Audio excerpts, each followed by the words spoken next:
Сотрудничествան եւ բանը պիտի փակվեն Հայաստան։ Եվ ԶԼՄ-ներն է պետք է փակվեն Ռուսաստանի հեռարձակում, որտեվ դա է այն պրոպագանդան, որը աշխատում է, հա, եթե դա չփակես, դու միշտ մնալու ես այդ հոգի վրա, բանի վրա, կեռի վրա։ Հիմա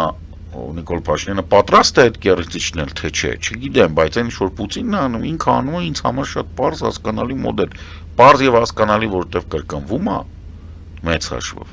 մոդուլով իհարկե, ամեն ինչը մեկը մեկի չեն կրկնում, բայց մոդուլով կրկնում են, նույն բանն են անում, իրանք փորձում են բերել օլիգարխ, որը քաղցկեղի պես երկիրը կուտի ու կտանի գցի Ռուսաստանի ծոցը, բայց քանի որ սա Վրաստան չի, ավելի շուտ Մոլդովա է, Մոլդովայի փորձը հաշվի առնել, ինչը Մոլդովայի ինչու անաման, մի հատ բան ունենք, չէ, Գյումրիում այդ Զիբիլանոցը ունենք, որը ռուսական բազա է կոչվում, ասենք այնտեղ էլ ռուսական զորքեր կան մեծ Դնեստրում, իրանք տենց բաները շատ էին ընդհանուր։